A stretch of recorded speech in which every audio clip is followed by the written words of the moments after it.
दुनिया में जो सच्चा ज्ञान है वो है क्या? मूल ज्ञान और पवित्र ज्ञान में फर्क है तो है क्या? कहने को सारी दुनिया भक्ति कर रही है, हिंदू मुस्लिम सिख ईसाई, ऊंची जात नीची जात, बड़ी जात छोटी जात, कुछ ना कुछ सभी कर रहे हैं। लेकिन आखिर सच्ची भक्ति क्या है जो सबके लिए एक है, जिसमें मतभेद नहीं होगा, दो नहीं होंगे, वो एक ही होगी। आज उसका खुलासा करेंगे। तो आज का सत्संग शुरू करने से पहले परमात्मा के नाम पे जयकारा लगाएंगे।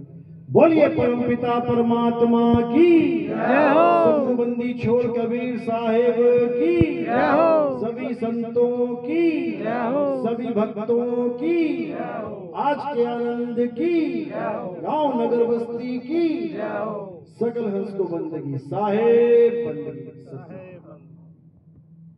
तो साहिब समझा रहे हैं कि जब से ये मनुष्य ये जान पाया कि मैं परमात्मा से जुदा हो गया, तब से ये कुछ ना कुछ करने में ही लगा हुआ है कि कैसे भी करके उस मालिक से मेरा दोबारा से जुड़ाव हो जाए, उस मालिक से मेरा मेल हो जाए।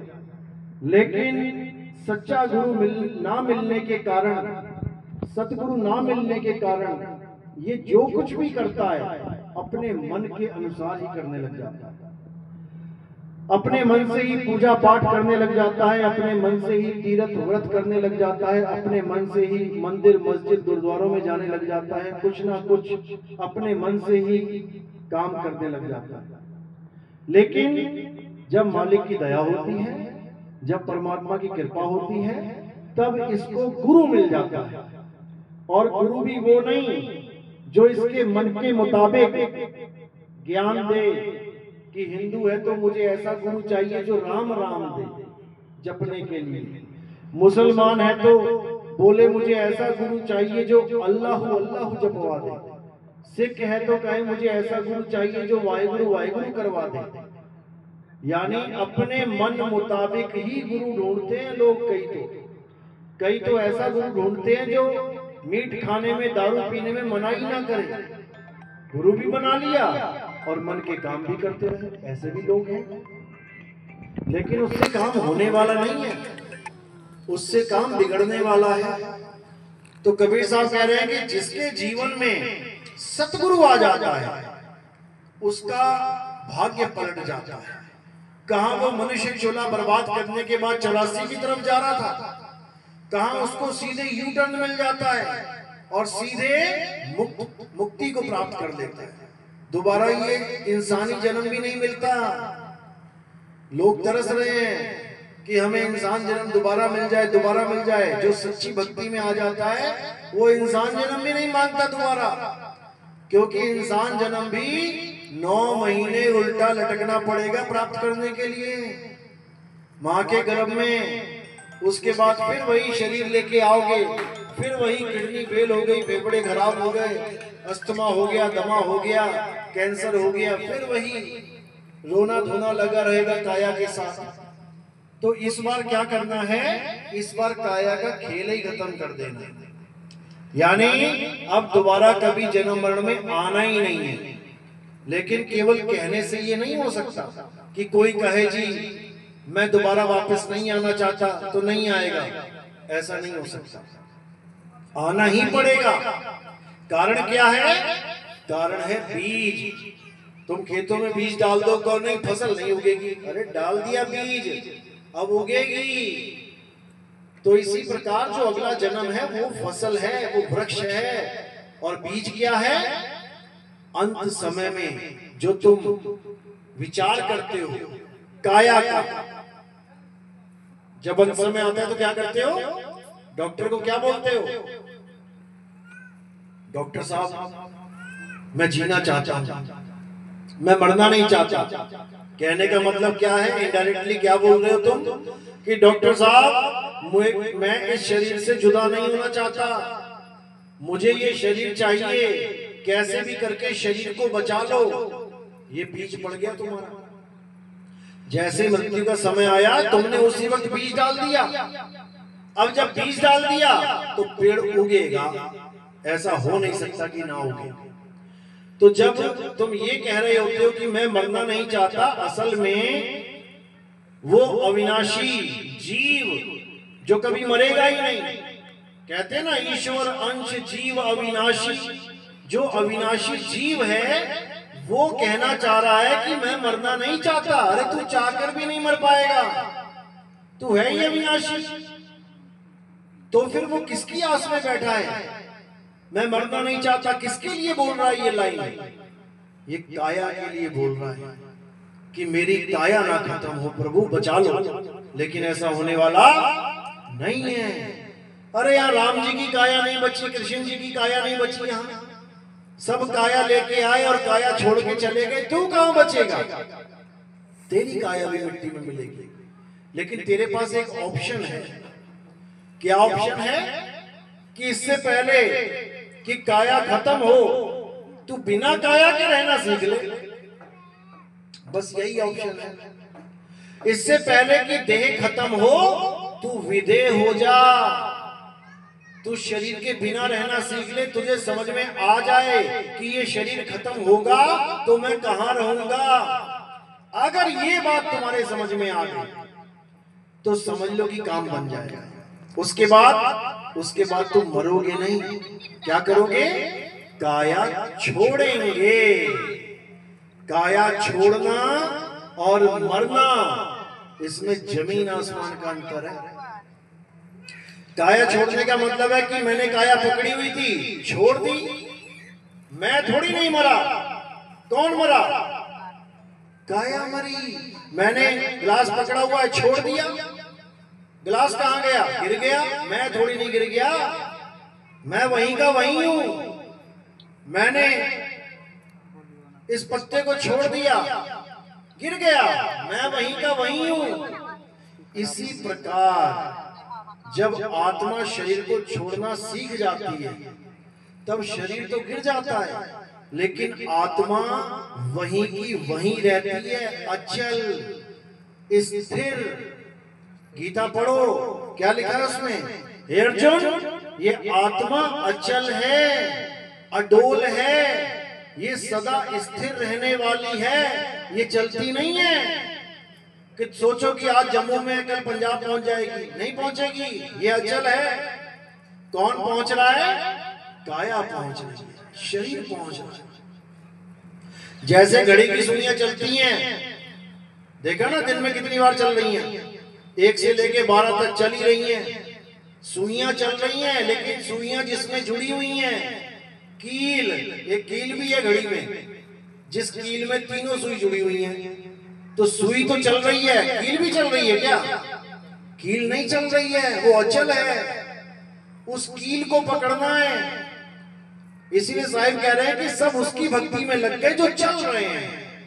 राम जी चल रहे हैं, श्याम जी चल रहे हैं, हनुमान जी चल रहे हैं, शेरा वाली माता चल रही है, पीर पैगंबर चल रहे हैं, सब नबी चल रहे हैं, सब गुरु साहिबान चल रहे हैं। सब चल की भक्ति में लग गए, लेकिन अचल कील को कोई नहीं समझ पाया, अचल आत्मा को कोई नहीं समझ पाया। उसी को समझाया जा रहा है। क्या बोल रहे हैं? कह रहे चलती चक्की देख के और दिया कबीरा रोए, 2 पाटों के बीच में, अरे साबुत बचा न कोई। ऐसी भक्ति में लग गए हम लोग जो 2 पाटों के बीच में खुद ही नहीं बचे। कौन बचा यहाँ पे? बता दो कोई बचा हो तो। जिसकी हम पूजा कर रहे हैं सबके सब आए चले गए, शरीर छूट गया, मिट्टी में मिल गया। कहते हैं एक पाट धरती चले और एक चले आसमान, इन दोनों के बीच में पिस गया सकल जहान। बता दो कोई नहीं पिसा हो तो? सारे पिस गए। क्यों? क्योंकि सब चल रहे हैं। जो चल रहा है वो एक दिन खत्म होगा। आपके यहाँ बेड पड़ा होगा, वो चल नहीं रहा है, एक ही जगह पड़ा है, लेकिन 15 साल बाद आप उसको जब बदलोगे तो क्या कहोगे? ये बेड बहुत चला, ये बहुत बढ़िया चला। कहाँ चला? ये तो वहीं रहा। चलने का मतलब आयु ढल जाना, चीज खराब हो जाना। ये कपड़ा बड़ा चला, यानी जो चीज भी चल रही है, पैदा हो रही है, नाश हो रही है, वो सब चल अवस्था में है। और जो नहीं चल रही है वो क्या है? केवल आत्मा है, जिसका कभी जन्म नहीं होता, जिसकी कभी मृत्यु नहीं होती। तो कह रहे एक पाट धरती चले, एक चले आसमान, इन दोनों के बीच में पिस गया सकल जहान। अरे पाट पाट सब कोई कहे और किल्ली कहे ना कोई, और जो किल्ली संग लाग रहा तो बाल न बांका होए। हम उसकी पूजा कर रहे हैं जो चल रही है, घूम रही है, सबको पीस रही है। करनी किसकी है? उस किल्ली की, जो दाना कील के पास आ गया, युगो युग चक्की चलती रहे, वो पीसा नहीं जाएगा, बच जाएगा। यानी अगर तुम्हें आत्मज्ञान हो गया, तुम अचल आत्मा में स्थिर हो गए, तो भले लाखों करोड़ों अरबों साल ये दुनिया चलती रहे, लेकिन तुम्हारे लिए नहीं चलेगी। वो दाना जो कील के पास चला गया, लाखों साल चक्की चलती रहे, लेकिन उसके लिए वो चक्की नहीं है, वो निकल गया, निकल गया वो। तो यही कबीर साहब समझा रहे हैं कि जल में मीन प्यासी, मोह देखत आवे हासी, आत्म ज्ञान बिना नर भटके, कभी कावा कभी काशी। साहिब कह रहे हैं कि आत्म ज्ञान के बिना नर भटक रहा है। कहां भटक रहा है? कभी काबा कभी काशी। मुसलमान भाई है तो काबा को दौड़ा जा रहा है, हिंदू भाई है तो काशी की तरफ भागा जा रहा है। पूछो भैया क्यों भाग रहे हो? बंदगी करेंगे, पूजा करेंगे, पाठ करेंगे, भगवान के पास जाएंगे। अरे भगवान कहीं वहां थोड़ी नहीं बैठा है कि काबा में बैठा है या काशी में बैठा है। भगवान परमात्मा अल्लाह वाहिगुरु गॉड वहां नहीं है जहां तुम भागे जा रहे हो। वो कहां है? वो तुम्हारी आत्मा में विराजमान है, वो तुम्हारी आत्मा में बैठा है। क्योंकि जहां पर वो बैठ जाता है वो जगह अमर हो जाती है। जहां प्रधानमंत्री रहने लग जाता है वो बिल्डिंग सिक्योर्ड हो जाती है, वहां पंछी भी पर नहीं मार सकता, समझ लो। और जो तुमने भगवान के घर बना दिए हैं वहां पर कभी भी डाका पड़ जाता है, कभी भी चोरी हो जाती है, कभी भी बुलडोजर चल जाता है, कभी भी भूकंप आता है, गिर जाता है। अखबारों में देखो, पुराने मंदिर में चोरों ने गल्ला उठा के चोरी कर ली। बताओ, भगवान के सामने गल्ला पड़ा है और भगवान रोक ही नहीं पाया, गल्ला ही उठ गया। मंदिर में से घंटी चोरी हो गई पीतल की, मंदिर में से त्रिशूल चोरी हो गया। अरे बाकी छोड़ो, मंदिर से भगवान ही चोरी हो गया। अष्ट धातु की मूर्ति थी, चोर उठा के ले गए। ऐसा कैसा भगवान है भाई जो अपनी भी रक्षा नहीं कर पा रहा है? लेकिन समझ में नहीं आ रहा है क्योंकि हमें पता ही नहीं भगवान कहाँ है। तो जिसने जैसा बताया वैसा लग गया। अब ये गिलास है, अगर कोई आ जाए कह दे कि ये गिलास परमात्मा है, तो कहो इसको भी टीका लगा के पूजा होने लग जाए। अब तुम कहोगे हम तो नहीं मानेंगे गिलास को परमात्मा। तो मान तो लिया ना पत्थर को परमात्मा। तुमने मान लिया पत्थर को राम जी, पत्थर को श्याम जी, पत्थर को हनुमान जी, माना कि नहीं माना? मान लिया। क्या राम जी पत्थर के थे? क्या श्याम जी पत्थर के थे? या हनुमान जी पत्थर के थे? दिखा दो इतिहास में कहीं लिखा हो तो। एक औरत के बारे में बता रखा है कि वो पत्थर की हो गई थी। कौन? अहिल्या। वो तो समझ में आती है बात कि भैया वो पत्थर की हो गई थी, उसकी पत्थर की मूर्ति बनाओ, समझ में आता है कि हाँ ऐसी थी वो। और तुमने राम को भी पत्थर बना दिया, श्याम को भी पत्थर बना दिया। राम जी तो वो थे जिन्होंने पत्थर की अहिल्या पे पैर लगाया और वो पत्थर से इंसान हो गई। यानी भगवान वो है जो पत्थर को भी इंसान बना दे, और इंसान वो है जो भगवान को भी पत्थर बना दे। बड़ा कौन है? कौन है बड़ा? यानी कि अज्ञानता है। भगवान राम ना तो कभी पत्थर के थे, ना हैं और ना होंगे। श्री कृष्ण जी ना कभी पत्थर के थे, ना हैं, ना कभी होंगे। क्यों नहीं होंगे? कारण क्या है? क्योंकि वो गीता में 1000 बार बोल गए कि हे अर्जुन, ये जो शरीर तुम्हें दिखाई दे रहा है, ये मेरा शरीर, ये मैं नहीं हूं। ये मैं नहीं हूं कि तुम आंख, कान, नाक, हाथ, पैर छाती जांगे कंधे देख के कहो कि ये कृष्ण जी हैं, नहीं है, ये मेरा शरीर है। मेरा शरीर, मैं नहीं। जैसे मेरा गिलास, मेरी कार, मेरा घर, मेरा बैग, मेरा झोला मैं नहीं, मैं तो कुछ और हूं। क्या हूं? हे अर्जुन, मैं आत्मा हूं, मैं अजर अमर अविनाशी हूं। मेरा ना तो कभी जन्म होता है और ना ही कभी मेरी मृत्यु होती है। जैसे मैं अमर हूं वैसे ही तू भी अमर है।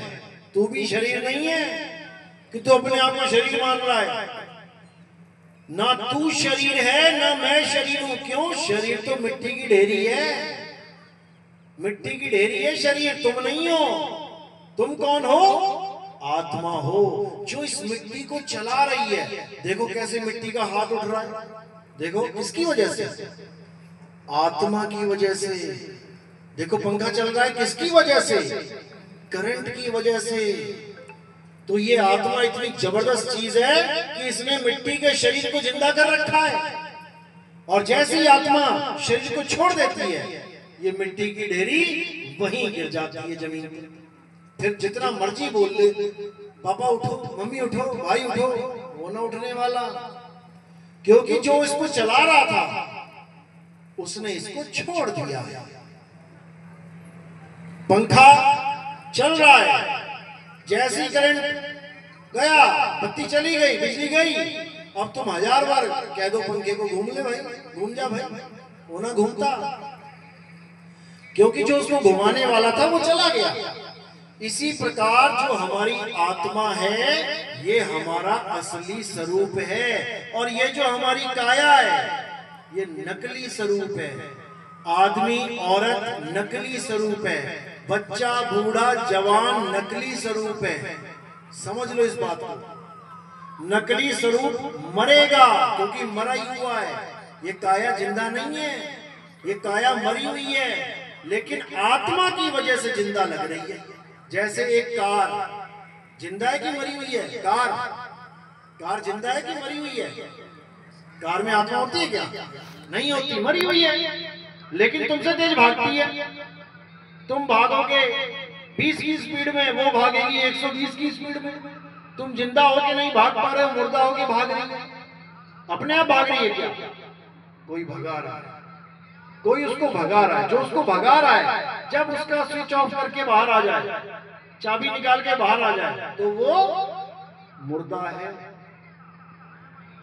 मुर्दा वो अब भी है जब भाग रही है, और मुर्दा वो तब भी हो जाएगी जब रुक जाएगी। लेकिन आभास ऐसा हो रहा है कि नहीं, अभी तो जिंदा है। यानी हमारे भाई बहन चाचा भतीजा जितने बैठे हैं, लग रहा है मेरी माँ तो जिंदा है, हाँ मेरा लड़का जिंदा है, मेरी अम्मी जिंदी है, मेरा ये जिंदा है, मेरा वो जिंदा है। हमें आभास हो रहा है, लेकिन ये मुर्दा है। केवल दिल धड़क रहा है, सांसें चल रही हैं, नब्ज चल रही है, जिंदा है। जैसे कार में इंजन चल रहा है, धुआं निकल रहा है, पेट्रोल पी रही है, जिंदा है। अरे मुर्दा है वो, उस ड्राइवर की वजह से जिंदा है। जैसे ही चाबी निकालेगा बात खत्म हो गई। तो इसी प्रकार जो हमारा नकली स्वरूप है वो ये काया स्वरूप है। जब हम काया नहीं है तो हमारा भगवान भी काया का नहीं है। याद रखो, हम मिट्टी नहीं है तो हमारे राम जी भी मिट्टी नहीं है, हमारे श्याम जी भी मिट्टी नहीं है, हनुमान जी भी मिट्टी नहीं है। वो सब क्या है? आत्मा है। तो कबीर साहब ने दोहे के माध्यम से समझाया कि राम कबीरा एक हैं और कहन सुनन में दो, दो करके वो जानते जिन्हें सतगुरु मिलाना हो। देखने में राम और कबीर एक धनुष बाण लेके खड़े हैं और एक अपना आसन में बैठे हैं, दाढ़ी मूंछ टोपी वाले। अब अगर किसी अज्ञानी को बोलोगे कि ये एक है कि दो, वो कहेगा दो है। लेकिन जब किसी ज्ञानी से पूछोगे एक है या दो, तब वो आत्म तत्व को देखते हुए क्या कह देगा? एक ही है, एक ही है। जैसे 1000 पंखे चल रहे हैं तो अज्ञानी क्या सोचेगा? 1000 पंखे अलग अलग तरह से चल रहे हैं, अलग अलग ताकत से चल रहे हैं। राम जी अलग ताकत से चल रहे हैं, शंकर जी अलग ताकत से चल रहे हैं, हनुमान जी अलग ताकत से चल रहे हैं, आप और हम अलग अलग ताकत से चल रहे हैं। लेकिन जो ज्ञानी होगा वो क्या बोलेगा, हजार पंखे एक ही करंट से चल रहे हैं, ये है ज्ञान। वहां पर द्वैतवाद खत्म हो जाता है, वहां पर दो का काम ही खत्म हो जाता है। तो कह रहे हैं कृष्ण करीमा एक हैं, वो कहन सुनन में दो, दो करके वो जानते जिन्हें सतगुरु मिलाना हो। जब तक तो पवित्र ज्ञान आपको दुनिया से मिलता रहेगा, मंदिर चले जाओ, मस्जिद चले जाओ, गुरुद्वारे चले जाओ, चर्च चले जाओ, यहाँ चले जाओ, वहां चले जाओ, कहीं भी चले जाओ, तुम्हें कोई भी ज्ञान मिलता रहेगा, वो सब ज्ञान पवित्र ज्ञान में आता है।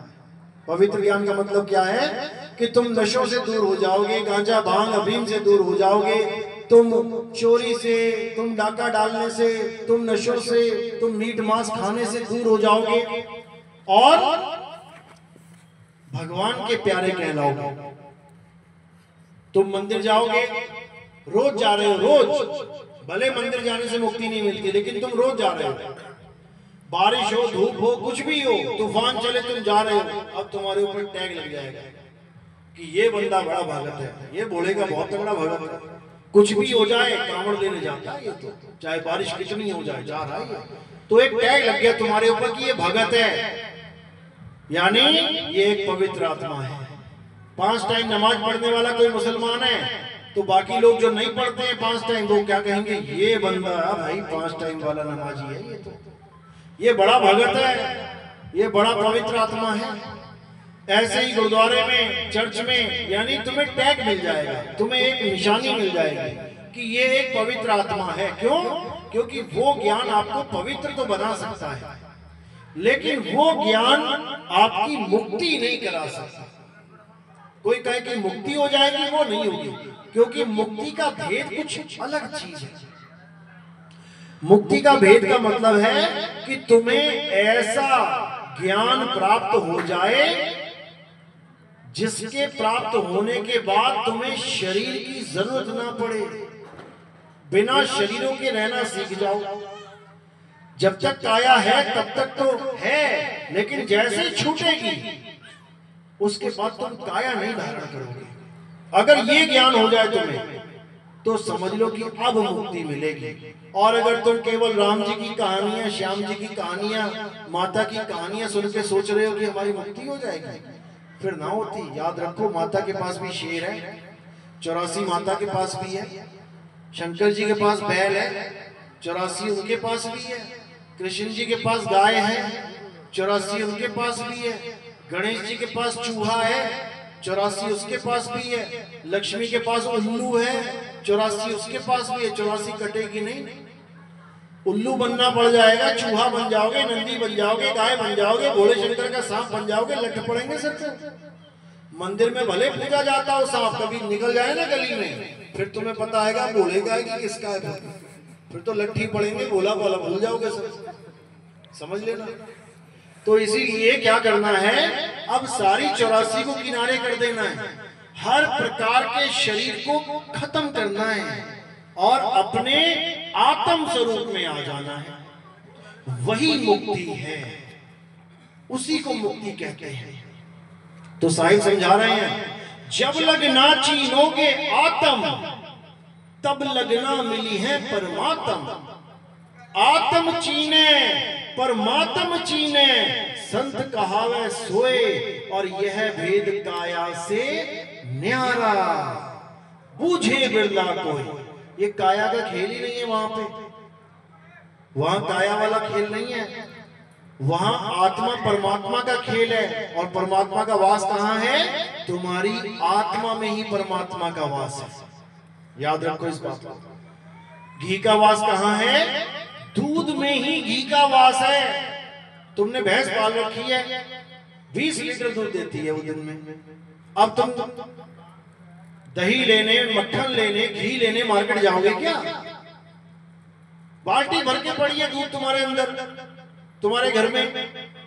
कोई दही लेने जा रहा है मार्केट में तो महामूर्ख ही होगा, कोई मक्खन लेने जा रहा है महामूर्ख ही होगा। कोई घी लेने जा रहा है, महामूर्ख ही होगा। क्यों? सारा भंडार तो घर में पड़ा हुआ है। अब वो महामूर्ख कौन है? जिसको दूध में से ना तो दही बनाना आता है, ना मक्खन बनाना आता है, ना घी बनाना आता है। वही है महामूर्ख, और दर दर भटक रहा है अपने दूध को छोड़ के। तो इसी को साहिब समझा रहे हैं, ज्यों तिल माही तेल है। तिल की बोरी भरी पड़ी है तुम्हारे यहाँ, तुम्हें तेल निकालना नहीं आता। अब बताओ क्या करोगे? अब मार्केट जाके तेल लेके आओ, और तिल की बोरी भरी पड़ी है, आता ही नहीं निकालना। तो कह रहे ज्यों तिल माही तेल है, और ज्यों चकमक में आग, तेरा साईं तुझ में है, जाग सके तो जाग। अगर तुम जाग गए तो तुम्हारा साईं तुम में ही है, तुम्हारी आत्मा में ही परमात्मा प्रकट हो जाएगा। उसके बाद तुम्हें एक कदम भी नहीं चलना पड़ेगा कि मैं कहीं जाऊं और भगवान को देखने मिलने जाऊं। ऐसा कुछ नहीं, फिर वहीं प्रकट हो जाएंगे साहिब। वो मालिक बंदी छोड़, परमात्मा तुम्हारी आत्मा में विराजमान है। इसीलिए बचपन से गाते भी आए हैं कि तुझ में राम, मुझ में राम, सब में राम समाया, सबसे कर लो प्रेम जगत में कोई नहीं पराया। गाते तो आए हैं, गाते तो ये भजन भी आए हैं, मेरे रोम रोम में बसने वाले राम। तो तुम्हारे रोम क्या मंदिर में लगे हुए हैं? कहाँ है तुम्हारे रोम? मेरे रोम रोम में बसने वाले राम गा तो दिया, सुरताल में कैसेट बिकवा दी, सारी लाखों करोड़ों में कमा लिए। उसके बाद फिर मंदिर में चले गए पत्थर से माथा फोड़ने अपना। अब बात चल रही है रोम रोम की, रोम है ये छोटे छोटे रोम। कह रहे मेरे रोम रोम में बसने वाले राम, यानी मेरे दूध में बसने वाले घी। और उसके बाद घी कहां ढूंढने जा रहे हो? गली नंबर 4 में। तो बात नहीं बनेगी, इसको समझना पड़ेगा आपको अच्छे से। तुझ में राम, मुझ में राम का मतलब ये नहीं है कि धनुष बाण वाला राम। मुसलमान कहेगा भैया तेरे अंदर ही राम होगा, मेरे अंदर नहीं है। मैं ना मानता उसको, फिर क्या करोगे? वाणी फेल हो गई। तुझ में राम, मुझ में राम का मतलब है आत्म राम। तुझ में आत्म राम, मुझ में आत्म राम, सब में आत्म राम समाया। सब में आत्मा समा रही है। आत्मा का नाम सुना है? किस किसने सुना? हाथ खड़ा करें। पूरे जीवन में जिसने केवल एक बार भी सुना हो आत्मा, किसने सुना? हाथ खड़ा करो। जिसने नहीं भी खड़ा किया ना, सुना उसने भी है। जाने दो, आलसी हो गए हैं, कोई बात नहीं। तो कह रहे हैं कि जो आत्मा है, जो सबने सुना हुआ है, ऐसा कोई है ही नहीं जिसने आत्मा ना सुना हो। ऐसे फूटे भाग किसी के नहीं होंगे। छोटे से बच्चे से भी पूछोगे ना, कभी आत्मा सुना? हाँ मैंने सुना है आत्मा, वो यूट्यूब पे देखा था, प्रेत आत्मा, भूत आत्मा, सुना उसने भी होगा। आत्मा सबने सुना है। सब अपनी अपनी आत्मा लेके आए हैं। किसी के घर में तो नहीं छूट गई कि जल्दबाजी में चूल्हे के पास छूट गई हो चाय बनाते बनाते, कि जल्दबाजी में बाथरूम में कपड़े बदले वहीं टंगी रहेगी बेचारी और तुम वापस इधर आ गए। ऐसा कभी नहीं हो सकता। ऐसा कभी क्यों नहीं हो सकता? क्या कारण है? क्योंकि अगर तुम यहां तक पहुंच गए हो, इसका मतलब आत्मा है। और कहीं रास्ते में आत्मा शरीर छोड़ देती तो बिना आत्मा के आ जाते, वहीं पड़े होते कहीं पे। तो अपनी अपनी सब आत्मा लेके आए हो ना, तुम आत्मा लेके आए हो, आत्मा तुम्हें लेके आई है। पहले ये समझ लो। आत्मा लेके, अगर तुम आत्मा को लेके आते तो आत्मा को कहीं छोड़ के आ भी सकते थे, क्योंकि तुम ला रहे हो। अब आत्मा तुम्हें लेके आ रही है, इस काया को आत्मा लेके आ रही है, तभी तो यहाँ पहुंची है। अगर ये रास्ते में आत्मा इसको छोड़ देती तो तुम यहाँ पहुंच ही ना पाते। इसकी इतनी बड़ी महिमा है, लेकिन इसको कोई जानता ही नहीं। हिंदू सुबह घर से निकल रहा है थाली लेके मंदिर के लिए, पूजा करने के लिए। अगर आत्मा ने रास्ते में उसका शरीर छोड़ दिया तो मंदिर पहुंच जाएगा क्या? भगवान इंतजार करता रह जाएगा, आया नहीं भाई, कहाँ रह गया? उस आत्मा की वजह से तुम मंदिर पहुंच पा रहे हो। अगर कोई मुसलमान भाई मस्जिद जा रहा है नमाज पढ़ने, रास्ते में शरीर छोड़ दिया ना आत्मा ने, तो वहीं रास्ते में ही नमाज हो जाएगी, वहीं लेट जाएगा। अगर सिख भाई ईसाई भाई के साथ भी ऐसा हो जाए वहीं पे गिर जाएंगे। तो जो आत्मा है जो तुम्हें हर जगह लेके जा रही है, लेके आ रही है, हर पूजा तुम्हारी संपन्न कर रही है, हर मंत्र तुम्हारे सिद्ध करवा रही है, तुम मुंह से बोल रहे हो राम राम राम राम राम, किसकी वजह से? किसकी वजह से? भगवान की वजह से, आत्मा की वजह से। अगर आत्मा निकल गई ना तो राम राम राम राम राम मां भी ना बोल पाओगे पूरा। आत्मा की वजह से तुम राम बोल पा रहे हो, आत्मा की वजह से तुम अल्लाह बोल पा रहे हो, आत्मा की वजह से तुम गॉड, तुम वाहिगुरु बोल पा रहे हो, और उसी आत्मा को तुम जान नहीं पा रहे हो कि वो आत्मा है क्या। तुम्हारे साथ रहती है हमेशा हमेशा। तुम्हारी जितने भी तुमने कपड़े पहन रखे हैं सब तुम्हें पता है ये मेरा है, ये मेरा है, ये मेरा है। तुम्हारी चप्पलें सब इकट्ठा कर देना, अगर ढेर लगा दे तब भी अपनी अपनी खिसका लोगे, निकाल लोगे, अपने अपने मोबाइल पहचान लोगे, क्योंकि तुम्हारे साथ रहती है वो चीजें। लेकिन तुम्हारे साथ 24 घंटे नहीं रहती, तब भी तुम उसको पहचान रहे हो। और जो 24 घंटे तुम्हारे साथ रहती है कौन? आत्मा। तुम उसको नहीं जानते, जिसके बिना तुम एक सांस नहीं ले सकते, बिना उसके तुम्हारी सांस नहीं चल सकती, वो हमेशा तुम्हारे अंग संग है, उसको तुम नहीं जान रहे। इसीलिए अज्ञानता में, इसी आत्मा का ज्ञान ना होना अज्ञानता कहलाता है। और अज्ञानता हमें 1,84 में लेके जाता है। फिर तुम्हें नाना प्रकार की योनियों में जाना पड़ेगा, कुत्ता, बिल्ली, हाथी, घोड़ा, सुअर। जिस नाली में तुम कभी उंगली नहीं डाल सकते, उसमें तुम्हें नाक डाल डाल के खाना पड़ेगा भोजन। जब तुम सुअर बन जाओगे तो ये मत सोचना कि सुअर तुम नहीं बनोगे, कईयों को बना रखा उसने, उसका नाम काल भगवान है, वो सबकी हालत खराब कर देता है। तो ऐसा कोई बचा नहीं जिसने 84 भोगी नहीं। 84 भोगने के बाद ये शरीर मिला इंसानी जन्म, लेकिन हमें यही नहीं पता कि मिला क्यों है, इसलिए हम इसको बर्बाद करने में लगे हुए हैं। हमें पता ही नहीं है ये मिला क्यों है, इसको बर्बाद कर रहे हैं। ये इंसानी जन्म क्यों मिला है? इस जन्म मरण का बंधन तोड़ने के लिए। कैसे टूटेगा? अपनी आत्मा का ज्ञान प्राप्त करके टूटेगा। बाकी लोग क्यों नहीं तोड़ सकते? ये कुत्ता, बिल्ली, हाथी, घोड़ा, ये क्यों नहीं बंधन तोड़ सकते? क्योंकि ये कभी सत्संग समझ ही नहीं सकते। बिल्ली को तुम कितना समझा लो, तू शरीर नहीं तू आत्मा है, तू शरीर नहीं तू आत्मा है, क्या करेगी वो? समझ जाएगी? कभी नहीं समझेगी। शेर को समझा लो, हाथी को समझा लो, घोड़े को समझा लो, चींटी, मच्छी, मच्छर को समझा लो, कोई नहीं समझेगा। लेकिन आदमी समझ सकता है, इंसान समझ सकता है। तुम लोग को समझ में आ रही ना बात मेरी? मुंडी हिला रहे ना, हाथ नहीं उठाते, मुंडी हिलाना आसान है। इसीलिए इंसान जन्म है, इसीलिए मुंडी हिला रहे हो।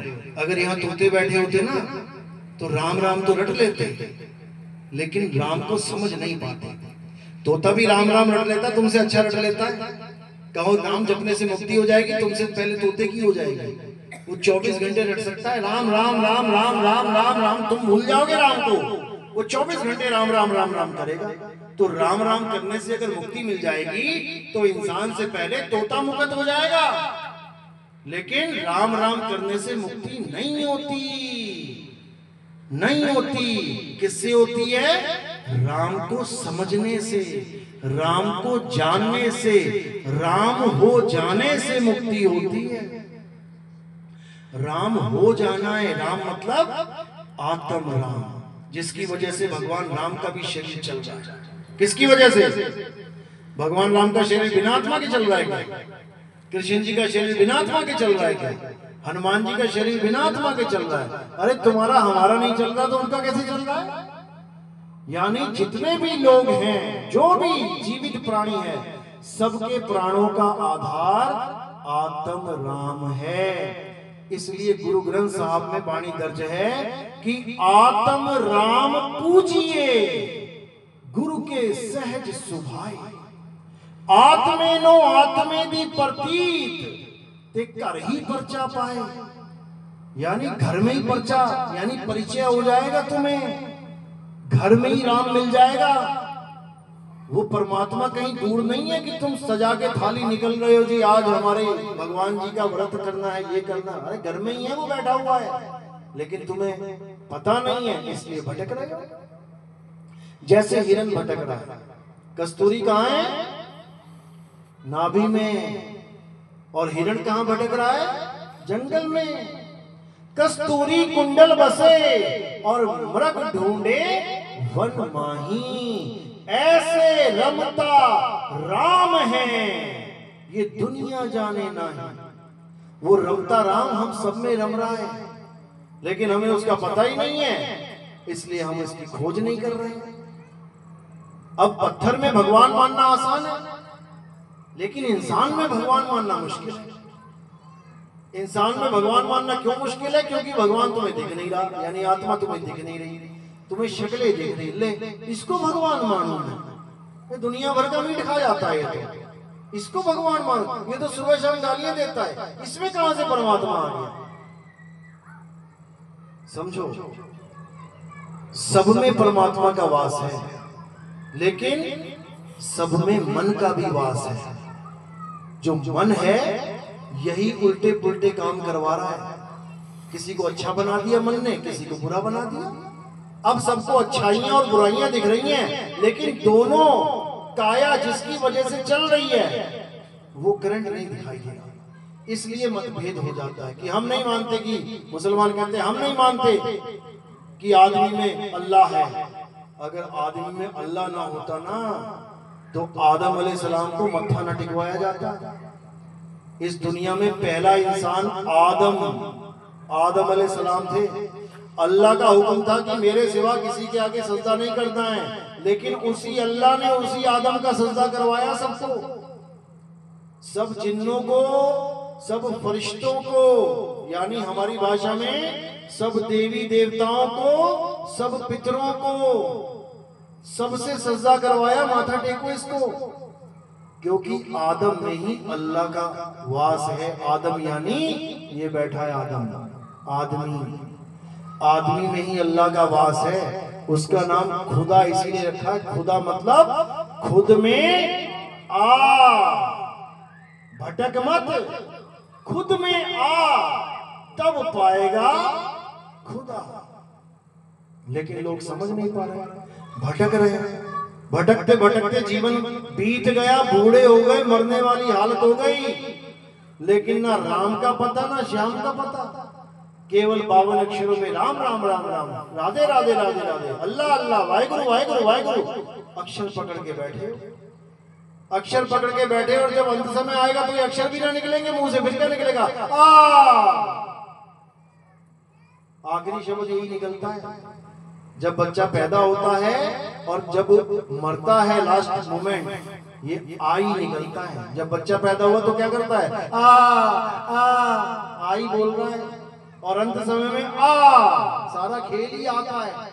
इसी आ से सारे अक्षर बनते हैं जो भी तुम जीवन में बोल पाते हो, इसी आ से। पहला अक्षर क्या है? आ।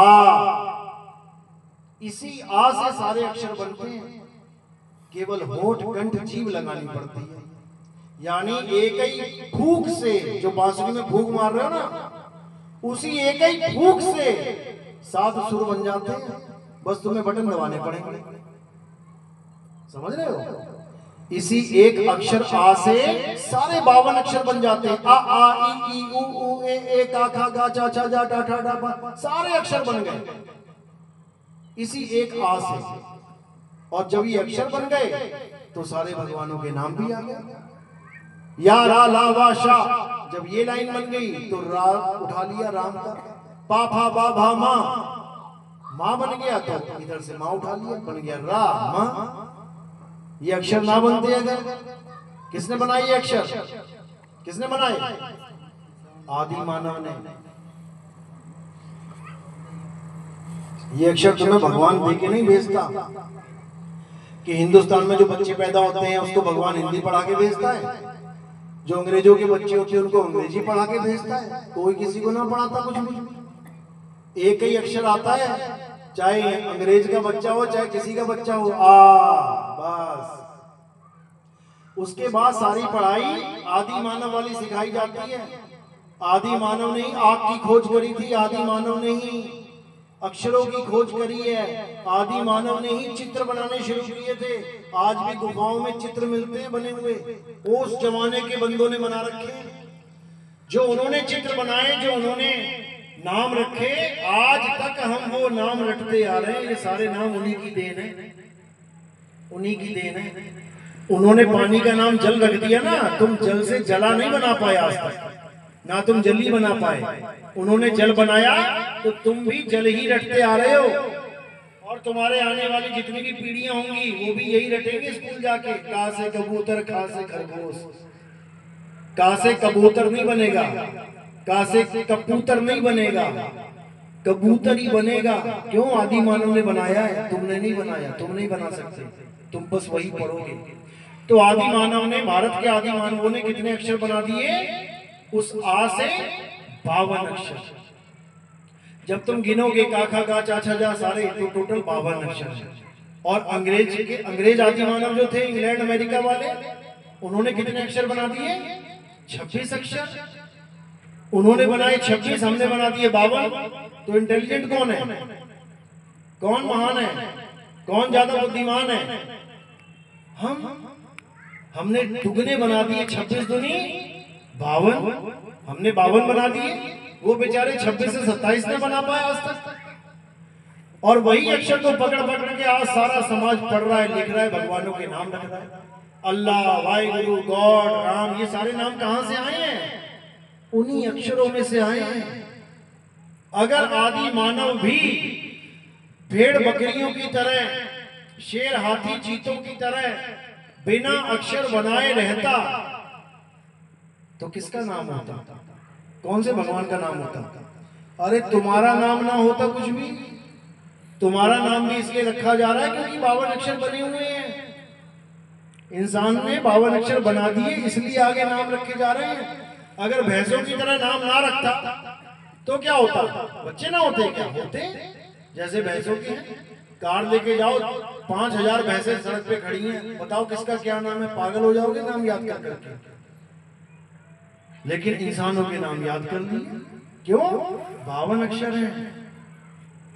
तो कबीर साहब यही समझा रहे हैं कि 52 अक्षर जीव आधारा, आदि अक्षर जीव्या से न्यारा, वाही को सत सिमरण कहिए, और सिमर सिमर नर पुत्र पारा।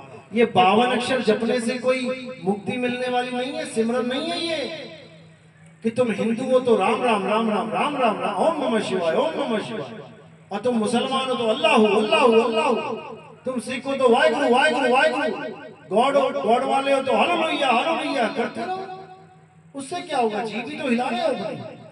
और जिस दिन जीव कट गई, उस दिन राम का नाम भी गया, श्याम का नाम भी गया, अल्लाह का नाम भी गया, वाहिगुरु भी गया, सारे नाम खत्म। अब करते रहो तो क्या अल्लाह तुम्हारी सुनेगा? नहीं। गूंगों की क्या भगवान सुनता नहीं है? गूंगा बोल नहीं पाता, कभी आरती नहीं गा पाता, कभी नाम नहीं जप पाता, तो क्या गूंगा भगवान का बच्चा ही नहीं रह गया?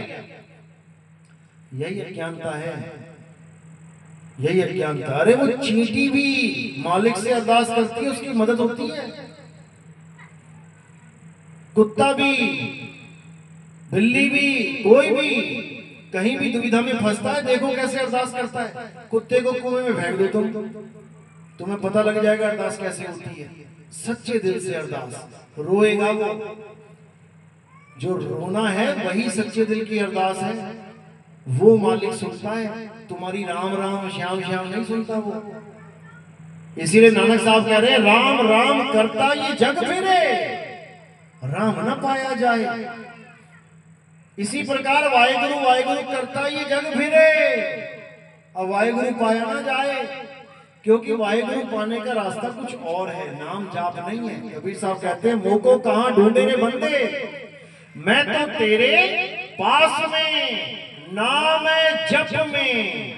पहले तो जपना छोड़ दो, अगर अल्लाह को पाना है तो मुसलमान भाई अल्लाह अल्लाह जपना छोड़ दें। अगर राम को पाना है हिंदू भाई राम राम जपना छोड़ दें। अगर वाहिगुरु को पाना है सिख भाई वाहिगुरु करना छोड़ दें। अगर गॉड को पाना है तो ईसाई भाई ये अल्लाह अल्लाह ये जो भी हालेलुया कर रहे हैं वो छोड़ दें। जब वो छोड़ देंगे तो क्या होगा? तब खोज शुरू होगी। जब तुम्हें प्यास लगती है तो क्या जपते हो? कौन सा नाम जपते हो? जब प्यास लगती है नाम जपता है कोई? 5 नाम है, जल वाटर नीर तोय पानी। इनमें से कौन सा नाम जपोगे जब प्यास लगेगी? पानी पानी पानी पानी पानी पानी पानी पानी पानी पानी जपते रहो। वाटर वाटर वाटर, नीर नीर नीर, तोय तोय तोय, जपते रहो। जब तक जपोगे वो पानी कभी मिलेगा ही नहीं। तो क्या करना पड़ेगा? पानी को पानी पानी पानी करना, जपना छोड़ना पड़ेगा।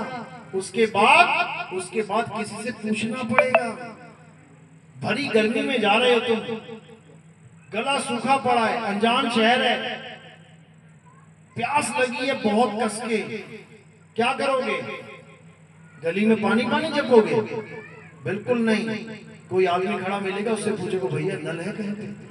भैया पानी कहाँ मिलेगा? वो बताएगा 4 गली छोड़ के ना दाएं मुड़ जाना, वहां नल लगा है।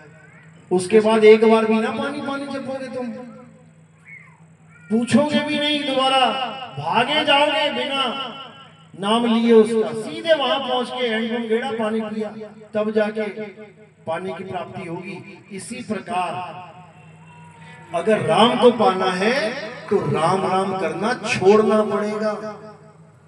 वाहिगुरु को पाना है वाहिगुरु करना छोड़ना पड़ेगा। अल्लाह को पाना है अल्लाह अल्लाह करना छोड़ना पड़ेगा। और करना क्या पड़ेगा?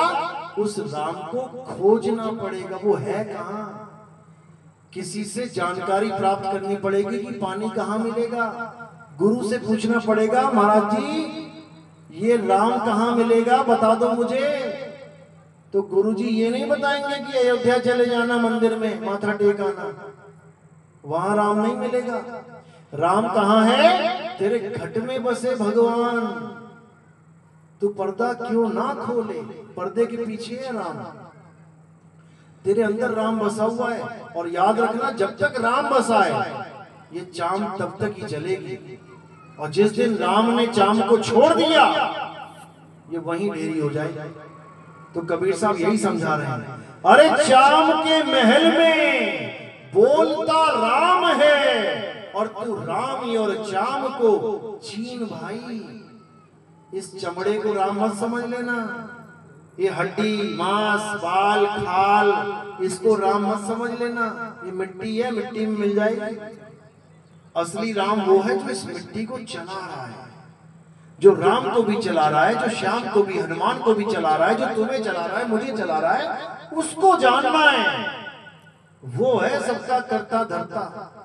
लेकिन नहीं समझ में आता, इसलिए हम अज्ञान में उलझ जाते हैं। लेकिन फिर भी हम कहते हैं कोई बात नहीं, कुछ नहीं से कुछ भला। अरे तुम्हें कोई डॉक्टर नहीं बना पा रहा है तो कम से कम पहली क्लास दूसरी तीसरी पांचवी करवा दी तब भी अच्छा है। तो डॉक्टर बनाने वाला गुरु जब मिलेगा तो तुम्हारी सारी पुरानी किताबें खत्म। जैसे जैसे आगे बढ़ते जाओगे पुरानी वाली किताब कहाँ जाती है, कहाँ रख देते हो? रद्दी में बेच देते हो। 5वीं पास हो गए, 6ठी में चले गए, अब क्या करोगे? 5वीं वाली खत्म। 10वीं पास हो गए, 11वीं में चले गए दूसरे शहर में पढ़ने, अब 10वीं वाला स्कूल, 10वीं वाले टीचर, 10वीं वाली किताबें, वर्दी सब खत्म, बदल गया।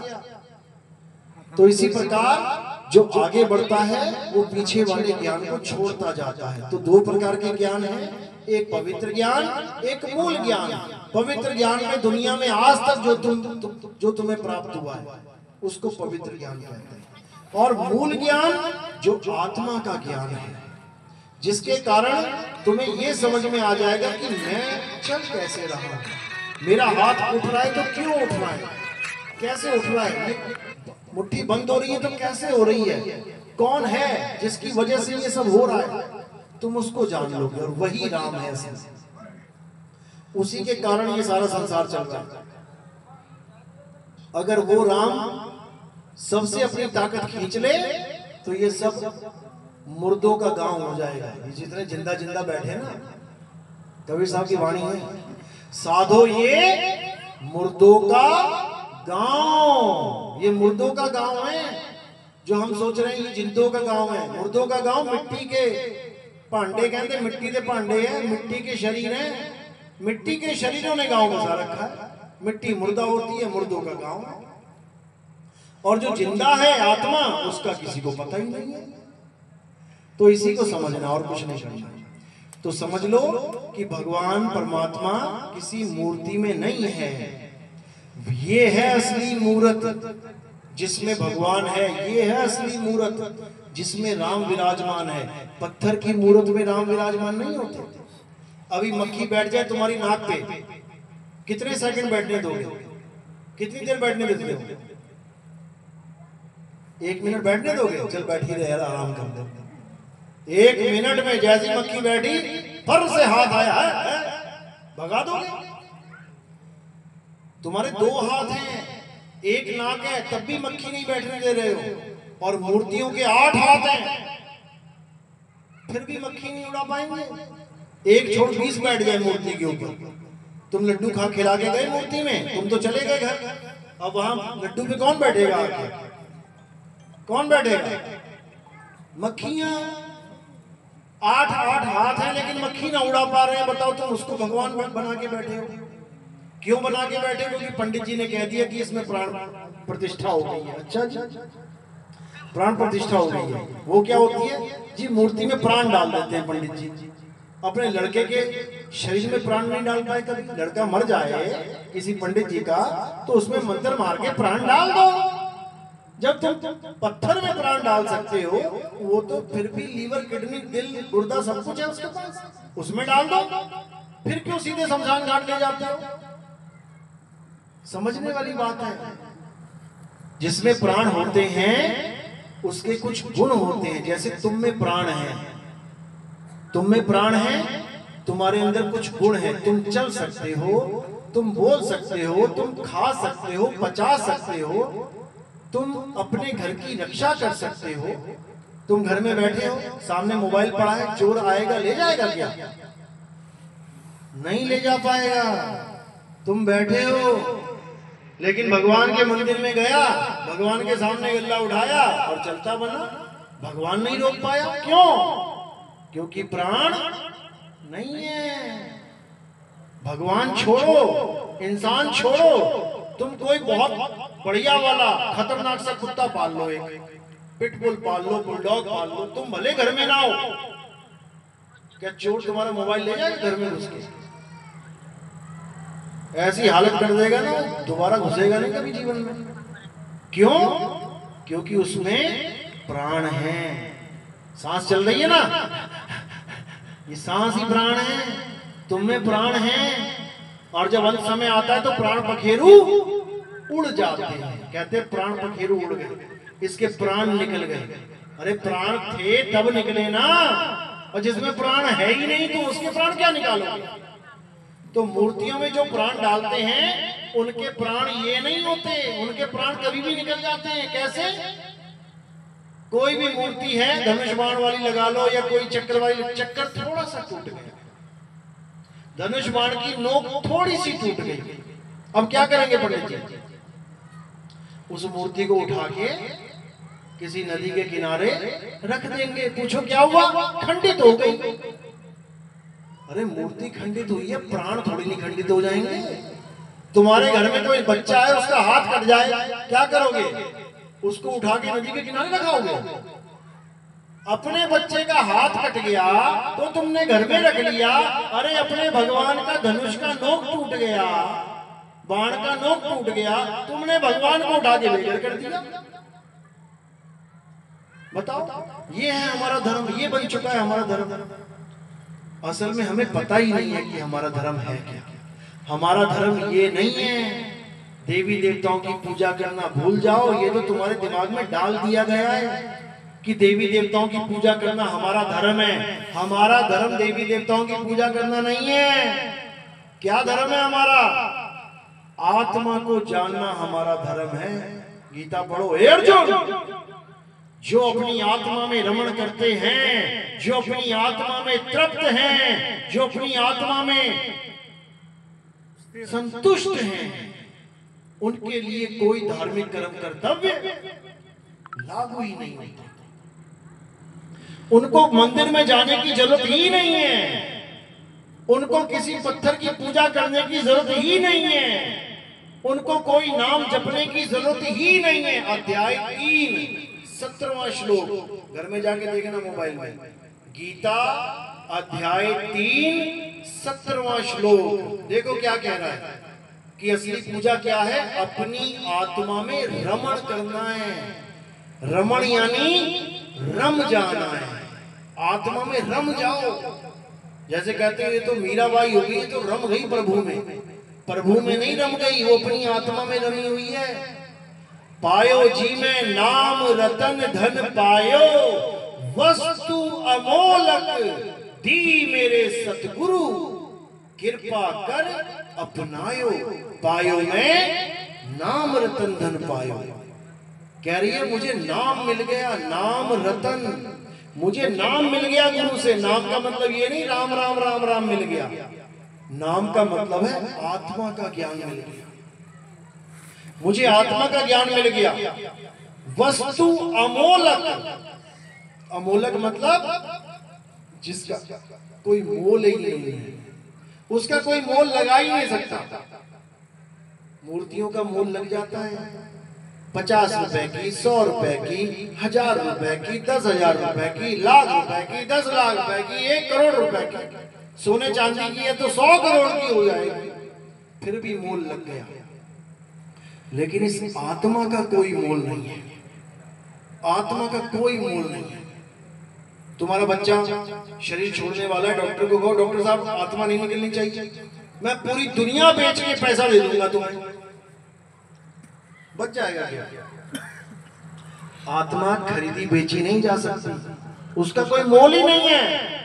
उसी आत्मा का ज्ञान जब मीराबाई को हुआ तब उसने क्या बोला? वस्तु अमोलक दी मेरे सतगुरु।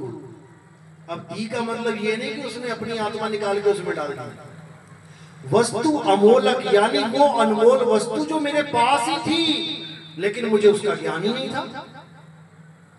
वस्तु अमोलक दी मेरे सतगुरु, और कृपा कर अपनायो।